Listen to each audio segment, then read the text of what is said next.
कुछ और विशेष बातें बताई गई है। शिवलिंग स्थापन और पूजा की विधि, ओमकार जप की विधि का वर्णन किया गया। ओम वही लगा सकते हैं जिन्होंने गुरुमुख से मंत्र को सुना है, नहीं तो ओम नमः शिवाय नहीं जप पाएंगे, वो सिर्फ नमः शिवाय का ही जप। ओम लगाने का अधिकार उन्हीं को ही है जिन्होंने गुरुमुख से मंत्र कोई भी आपने सुना है, फिर आपको हर मंत्र के ऊपर ओम लगाने का अधिकार हो जाए। ये बहुत बारीकी से इस बात को सुन लीजिएगा।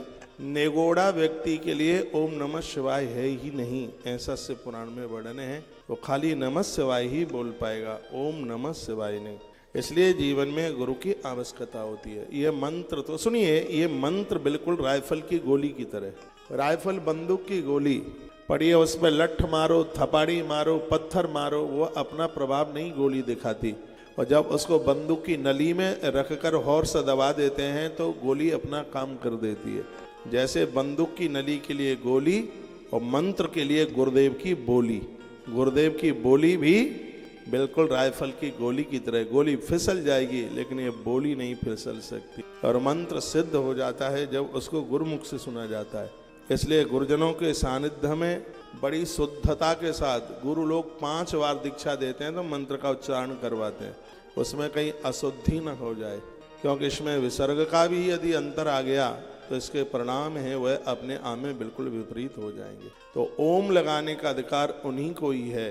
बोलते भले ही रहिए लेकिन उसका कोई फल होगा नहीं।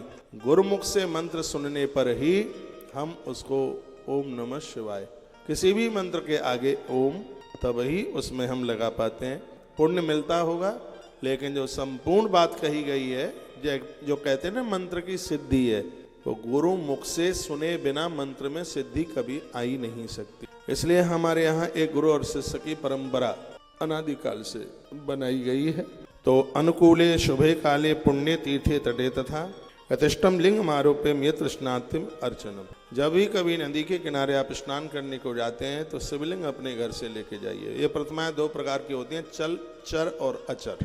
जो अचर है उसको तो एक जगह स्थापित कर दिया जाता है, जिनको प्राण प्रतिष्ठित किया जाता है। लेकिन जो चर है उसे आप कहीं भी उठा के लेके जा सकते हैं। जैसे हम गोपाल जी को यहाँ रखे हैं, इधर शंकर जी, हनुमान जी, गणेश जी और इसमें सुखदेव भगवान इस एक सिंहासन में बैठे। जहाँ भी हम कथाओं में भगवान को संग ले लेकर के जाते हैं, इनको चर प्रतिमाएं कहते हैं। इनको आप कहीं भी ले जा सकते हैं। आप भाग्यशाली हैं, गंगा माई आपके पास में है। तो वर्णन है, कहा गया अनुकूले शुभे काले पुण्य तीर्थे तटे तथा। आप रोज नहीं जा सकते हैं तो भैया माइक कम है आज, तो जब आपको समय मिले, सुन ले, अनुकूल समय में, पर्व के समय में आप महादेव की पिंडी को संग लेकर के जाइएगा। और वो भी आप नहीं ले जा सकते हैं तो कोई भी नदी है उसकी बालू के शिवलिंग बनाइए। पार्थिवेन तथा पेनम, पार्थ यानी मिट्टी के शिवलिंग, उनको बना करके उनका पूजन कीजिएगा। प्रथमम मृक्षलादिभ्यो लिंगम लोहादिव कृतम।